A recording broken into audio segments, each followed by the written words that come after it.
किसी भी सैनिक की जान जाती है तो इससे बड़ा आघात नहीं पहुंचता देश को और राष्ट्र को। और हमें ये चिंता भी करनी होगी और आने वाले समय के लिए इस प्रकार की व्यवस्था भी करनी होगी कि इस प्रकार से कीमती जानों का नुकसान ना हो। कि एक तरफ कहते हैं कि अगर एक गोली चली पाकिस्तान से तो हम गोली गिनेंगे नहीं उसके बाद, लेकिन रोज तो घटनाएं हो रही हैं, रोज हमारे जवान शहीद हो रहे हैं, उसके ऊपर तो रोक लगनी चाहिए। और दूसरी तरफ पाकिस्तान के साथ हम अपने संबंध इतने सुधार रहे हैं, बड़े शर्म की बात है कि यहाँ के उच्चायुक्त, पाकिस्तान के उच्चायुक्त, जब उनसे पूछा जाता है पंपोर घटना के बारे में, वो ना तो खेद प्रकट करते हैं, ना इसके घटना की निंदा करते हैं। सासी गुफ्तगू करने के लिए हमें कल का दिन भी है, रमजान के बाद भी हम कर सकते हैं, ठीक है, बहुत वक्त आएगा इंशाल्लाह। देखिए, मैंने कहा कि जम्मू और कश्मीर का जो मसला है एक तनाज़ा है पाकिस्तान और भारत के दरमियान, और दोनों ममालिक इस बात को तस्लीम करते हैं कि इशू है जिसे मुज़ाकरात के जरिए हल होना है। तो हम उम्मीद करते हैं कि वक्त आएगा जब दोनों ममालिक मिल बैठेंगे और इस मसले का हल तलाश करेंगे। मुलाकात कब तक चलेगी, सवाल इस बात का है। वांचन जी, आपके पास आऊँ उससे पहले एक कॉलर है अजमेर से, राजेंद्र जी। नमस्कार राजेंद्र जी। आप सबका नमस्कार साहब। बताएं। मैं ये कहना चाहता हूँ कि पाकिस्तान की जो आतंकवादी है, ये आतंकवादी सेना का एक भाग है। आतंकवादी यहाँ पे आतंक करते हैं और कश्मीर के मामले में बार बार करते हैं। उनके एक आदमी मारा जा रहा है, अपने 8 आदमी मारे जा रहे हैं। पॉलिसी में परिवर्तन होना चाहिए। शुक्रिया आपका बहुत बहुत। खंडेला साहब, क्या कश्मीर को लेकर मोदी सरकार ने सत्ता में आने से पहले जो वादे पूरे किए, करीब 1.5 साल बाद लगता है कि हम उस ओर बढ़ रहे हैं? देखिए, मैं यहाँ पे ये कहना चाह रहा हूँ कि यहाँ पे राजनीति जितनी कम की जाए वो ज़्यादा सही है। सही, क्योंकि ये बात बिल्कुल सही है कि हमारे सैनिक मारे जा रहे हैं और पाकिस्तान जो है ज़्यादा नापाक होता जा रहा है। लेकिन वर्तमान विश्व का जो परिदृश्य है उसमें अकेला विकल्प ये है कि हम युद्ध की बात नहीं करें और शांति की बात करें। और इसके लिए ये बात बिल्कुल मैं मोदी जी की बात से मैं समर्थन करता हूँ कि उन्होंने जिस तरह से अग्रिम पंक्ति में आकर बैटिंग की है पाकिस्तान से संबंध सुधारने के लिए, उसमें पाकिस्तान एक्सपोज तो हुआ है। और पाकिस्तानी नहीं बल्कि उसके चक्कर में चाइना भी एक्सपोज हो गया है। और दूसरी बात ये हो गई है कि अमेरिका जैसे जो देश हैं, अब उनकी नैतिक जिम्मेदारी और व्यवहारिक जिम्मेदारी दोनों ही इस बात के लिए हो गई है कि पाकिस्तान को खुले रूप में कंडेम किया जाए, उसकी आलोचना की जाए, और वो की गई है। हमारे लिए फिलहाल कश्मीर फिक्र का मसला है। मैं कश्मीर की बात कर रहा हूं। और अब सवाल ये आ रहा कि कश्मीर जो समस्या है, क्या वो युद्ध से हल हो सकती है? नहीं हो सकती। क्या वो बातचीत से हल हो सकती है? होती हुई नजर नहीं आ रही है। तो अब क्या किया जाए? जो बात वास्तव में मोदी जी ने कही, मैं उसको बहुत गंभीरता से ले रहा हूं कि कम से कम बातचीत का हमें अपना अलग रास्ता अपनाना है, और सेना पर जो कुछ है वो हमारे जो सैनिक कमांडर हैं वो निर्णय करेंगे। अगर ये बात सही है, तो मैं समझता हूं शायद कश्मीर का जो समस्या है वो बढ़ेगी तो नहीं, और हल भी नहीं होगी। वो बात बिल्कुल ठीक है। लेकिन जो अंतर्राष्ट्रीय स्तर के ऊपर, राष्ट्रीय स्तर के ऊपर जो इमेज बन रही है कि मोदी जी ने क्या कहा था और वो क्या सवाल मोदी जी का नहीं है, सत्ता में आने के बाद भी दावों का सिलसिला रहा। बीजेपी नेता हर दिन ये बयान देते रहे, हम सत्ता में आए हैं, कश्मीर की तस्वीर बदल रही है, अब अमन और शांति घाटी का माहौल है। देखिए, सवाल ये आ रहा है कि अब जो एक घटना हो जाए उसके आधार पर हम कोई निर्णय नहीं ले सकते। सवाल ये आ रहा है कि परसिस्टेंटली एक महीने में 4 हमले सेना के जवानों पर इस जून के महीने में हुए। इस साल की बात की जाए तो पठानकोट हमारे सामने है, गुरदासपुर का दीनापुर हमारे सामने है, हमारे सामने वो तमाम तस्वीरें हैं जिसके जरिए दहशतगर्दी का हर एक मंजर हमारी सेना ने, हमारी आवाम ने देखा है। देखिए, एक बात बताऊं आपको कि ये बहुत गंभीर मसला है, इसको आप इस तरह से बामराम मत बनाइए। मैं कह रहा हूं पाकिस्तान बार बार ये कह चुका है हमारे पास में परमाणु बम है और हम उसको प्रयोग में लापते। अब आप जरा सुनिए, हमारे यहाँ पे लोकतांत्रिक व्यवस्था है, वहां पर बिल्कुल सही है, आईएसआई है, सेना है और निर्वाचित तथाकथित निर्वाचित सरकार है। और उनमें से किसके पास में वो परमाणु ताकत होगी, कब उसका यूज कर लिया जाएगा, ये जो है आशंका पाकिस्तान के संदर्भ में ज्यादा है और भारत के संदर्भ में शून्य है। अगर ऐसा कुछ हो गया तो क्या होगा? देखिए, एक अंतिम बात मैं कहना चाह रहा हूं कि आपने सत्ता में आने के पहले जो कुछ बातें कही, वो सारी बातें तो बर्दाश्त हम कर लेंगे, महंगाई की, उसकी, लेकिन ये बात कम से कम इस रूप में जो हमको बर्दाश्त करनी पड़ेगी, क्योंकि यहां सरकार चलाना, देश को चलाना, पड़ोस के साथ में रहना और युद्ध नहीं करना और अंततः शांति प्राप्त करना, ये हमारा लक्ष्य होना चाहिए। उसमें हम असफल भी हो सकते हैं। चलिए, मैं कर्मवीर जी आपका रुख करूं, उससे पहले लक्ष्मण जी हैं बीकानेर से, सुनील जी जयपुर से हमारे साथ है। लक्ष्मण जी नमस्कार। नमस्कार सर। बताएं सर। सर, सबसे पहले मैं उन शहीदों को श्रद्धांजलि अर्पित करता हूँ जी। मैं ये सोचता हूँ कि अमेरिका है जो हथियारों के सबसे बड़ा निर्माता है, उसको कोई ना कोई मार्केट चाहिए हथियार बेचने के लिए, और कश्मीर को वो इस रूप में उपयोग कर रहा है। वो पाकिस्तान को भी सहायता कर रहा है, भारत को भी सहायता कर रहा है, डिप्लोमेटिक सहायता भारत को कर रहा है, उधर पाकिस्तान को हथियारों से सहायता कर रहा है। चलिए, ऐसे में नीति का क्या विकल्प हो सकता है, इस पर भी बात की जानी चाहिए। शुक्रिया आपका जुड़ने के लिए। सुनील जी नमस्कार। अश्विनी जी नमस्कार। बताइए सर।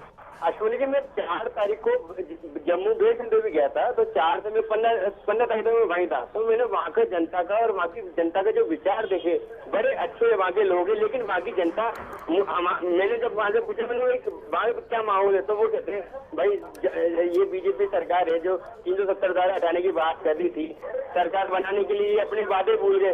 जो अभी महबूबा मुफ्ती की सरकार जो बनी है वो अपने वादे भूल गई, केवल वोट बैंक की राजनीति कर रहे हैं, आए दिन आतंकी हमले हो रहे हैं। ऐसे हालात में सियासत से परे जाकर तस्वीर क्या होनी चाहिए, बात इस पर होनी चाहिए। धन्यवाद आपका भी।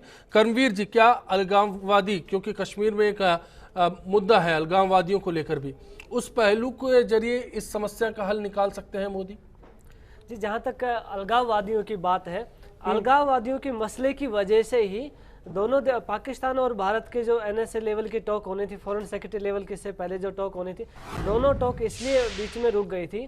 पाकिस्तान इस बात का बार बार दुहाई देता है कि जो अलगाववादी है कश्मीर के, वो फ्रीडम फाइटर्स हैं, उनको भी बातचीत में शामिल किया जाना चाहिए। मुझे लगता है जो समस्या की असली जड़ है ये सेपरेटिस्ट हैं, अलगाववादी। इन अलगाववादियों को पूरी तरह से समर्थन मिला हुआ है पाकिस्तान के जो स्टेट और नॉन स्टेट एक्टर्स दोनों के द्वारा। पाकिस्तान का इस ऑफिशियल जो पोजीशन है वो ये है कि ये जो सेपरेटिस्ट है ये फ्रीडम फाइटर्स हैं। कहते हैं कि कश्मीर का प्रॉब्लम अगर सोल्व हो जाएगा तो भारत में आतंकवाद भी अपने आप खत्म हो जाएगा। लेकिन ऐसे तत्वों को जो सपोर्ट करने वाले लोग हैं, उनको के साथ डील करने की हमारी पॉलिसी क्या रही है? भारत का हमेशा से आरोप रहा है कि भारत में जो भी इस तरह की पाकिस्तान के द्वारा गतिविधियां होती हैं, उनको पाकिस्तान की आर्मी और उनकी इंटेलिजेंस एजेंसी ISI का सपोर्ट रहा है। लेकिन पठानकोट अटैक के बाद भारत ने अलाउ किया JIT को। वहाँ से पाकिस्तान से जो JIT आई, उसके 5 मेंबर्स में से 3 मेंबर्स, एक पाकिस्तान मिलिट्री का, दूसरा पाकिस्तान मिलिट्री इंटेलिजेंस का और तीसरा ISI का। 3 मेंबर्स 5 में से इनके थे जो कि पूरी तरह से इन्वॉल्व है भारत में इस तरह की गतिविधि को। इनडायरेक्टली भारत ने ये एक्सेप्ट कर लिया कि आपकी जो मिलिट्री ISI ये हमारी इन गतिविधियों में शामिल नहीं है, ये तो नॉन स्टेट एक्टर्स है। मैं आपसे पूछना चाहता हूँ, ये नॉन स्टेट उफा के बाद दूसरी नाकामियां भी खाते में जोड़ना चाह रहे हैं आप इसके जरिए? जी बिल्कुल, क्योंकि नॉन स्टेट एक्टर्स की हिम्मत इतनी नहीं है, उनके पास संसाधन नहीं है कि इस तरह की गतिविधियों में इन्वॉल्व हो सके। तो मुझे लगता है कि यहाँ पर एक जो कि देश को कोल्ड और कैलकुलेटेड डिप्लोमेसी की जरूरत है। यहाँ आइडियलिज्म की जरूरत नहीं है, एडवेंचरिज्म की जरूरत नहीं है कि देश के शहीद होते हुए रहे और आप जो है वो बड़े डिप्लोमेसी करें। तो मुझे लगता है यहाँ थोड़ी अनुभव की जरूरत है। मैं यशवंत सिन्हा जी को कोट करूंगा, उन्होंने कहा भी है कि पाकिस्तान को लेकर के गवर्नमेंट की पॉलिसी है वो कंफ्यूज रही है। यहाँ थोड़ी मुझे लगता है कि प्रैग्मेटिक पॉलिसी अपनाई जानी चाहिए। भावनाओं का खेल नहीं है यहाँ पर। देखिए ये बाय से वो इकोनॉमिक्स के बारे में नहीं बोल रहे, उनके लड़के जो है स्टेट फाइनेंस मिनिस्टर है, वो एक्सपर्ट है इकोनॉमिक्स के। चलिए चला जाएगा मसला दूसरी ओर चला जाएगा। आज बात कश्मीर की है, उनको कोर्ट मत करिए, ये कहिए कि साहब ये अव्यारी नीति है, कुछ भी है। पूर्व विदेश मंत्री के नाते यशवंत सिन्हा का ये बयान रहा। फिर खैर मैं सुरेश जी आपका रुख करना चाहूंगा, बर्बाद हो रही है, बोलना चाहिए। बिल्कुल मैं आऊंगा, उस पर अलग मसला चला जाएगा। फिलहाल क्या नरेंद्र मोदी को अपनी पॉलिसी कश्मीर के मसले पर तुरंत बदलनी चाहिए, पाकिस्तान के लिहाज से भी और अंदरूनी माहौल के हिसाब से भी? बिल्कुल बिल्कुल बदलनी चाहिए। मैं पठानकोट के अंदर वो लोग आए जो देश में आतंकवाद फैलाते हैं और उन्होंने जाके पाकिस्तान में अपने आदमियों को क्लीन चिट दे दी। वो भारत में आए क्यों? उनसे बात करने की जरूरत क्या थी? और भारत में मैं कह रहा हूं कि आंतरिक सुरक्षा मजबूत करनी चाहिए और पाकिस्तान को उनकी भाषा में जो मोदी जी ने पहले कहा था उसी भाषा में जाना चाहिए। ये बर्थडे पॉलिसी बंद करनी चाहिए। काय का बर्थडे मनाने गए थे? यहाँ देश में शहीद हो रहे हैं, लाल मारे जा रहे हैं यहाँ की। तब शांति का माहौल था, अब फिर से दहशतगर्दी का मंजर। शांति का माहौल नहीं था। मोदी जी को तो शांति का माहौल नहीं, वरना मुफ्ती मोहम्मद सही से क्यों करते? वहां पाकिस्तान के जहां टेररिज्म को बढ़ावा दे रहे हैं उनके साथ मिलके कश्मीर में सरकार चला रहे हैं और फिर इनसे आशा की जाए कि ये शांति कर रहे हैं। शंकर जी चलिए, इस वादे और इरादे वाली सरकार में कहीं वो कुव्वत, वो मजबूती नजर आती है कि कश्मीर के हालात से निपटा जा सके?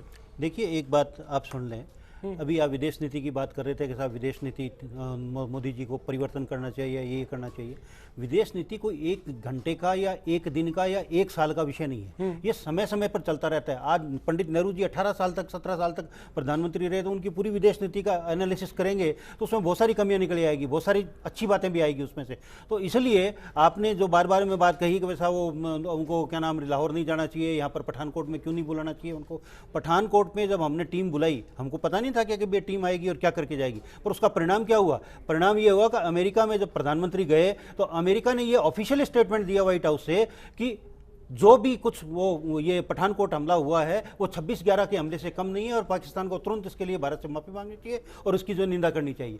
ये उन्होंने 26/11 का हमले, लेकिन उफा का जिक्र नहीं हुआ, समझौते का जिक्र नहीं हुआ। एक छोटी बात न करें, आप उफा की बात न करें, पहली बात। दूसरा, एक मिनट, आपके मोदी जी मुख्यमंत्री के रूप में ये बोले थे कि अमेरिका नहीं जाना चाहिए, लव लेटर नहीं करना चाहिए, ओबामा के पास नहीं जाना चाहिए। आज वो ओबामा की तरफ क्यों देख रहे हैं? अभी द्विपक्षीय रिलेशन, आज अमेरिका की तरफ क्यों देख रहे हैं? आज क्या 125 करोड़ लोग देश छोड़ के चले गए?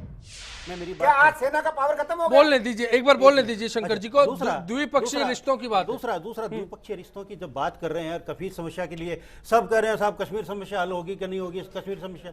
आप ये बताओ 1948 में यूएनओ में कौन लेके गया और उसको वहां डिस्प्यूटेड किसने माना इसको? 1900 ये तो रेलेवेंस नहीं है, मतलब ये तो बहुत वर्षों की बात है। आप तो वर्तमान की बात कर रहे हैं। मैं यही कह रहा हूं, आपकी वर्तमान भाजपा सरकार माननीय प्रधानमंत्री मोदी जी क्या कर रहे हैं? कश्मीर में मुफ्ती मोहम्मद शहीद के साथ बैठ के कश्मीर समस्या का क्या हल निकालने जा रहे हैं वो बताओ। अब मेरी बात सुनो, कश्मीर समस्या का जो भी कोई हल अगर मनमोहन सिंह जी ने कभी आपको नहीं बताया, नरेंद्र मोदी जी मुझे नहीं बताने वाले, वो जो कुछ भी हल होगा वो आपके सामने देश की जनता के सामने आ जाएगा, एक बात। और दूसरी बात ये है कि कुछ न कुछ जो पॉलिसी चलती है सरकार की या विदेश नीति चलती है वो इतनी इंटरनल और इतनी गुप्त होती है कि वो अपने आपस में। चलिए वो एक सवाल है, लेकिन फिर भी हमारी इस डिबेट के जरिए आज कोशिश होगी सवाल का जवाब लेने की कि क्या नरेंद्र मोदी सरकार कश्मीर से किया वादा पूरा कर पाई है। ब्रेक के उस पार जवाब के साथ लौटेंगे।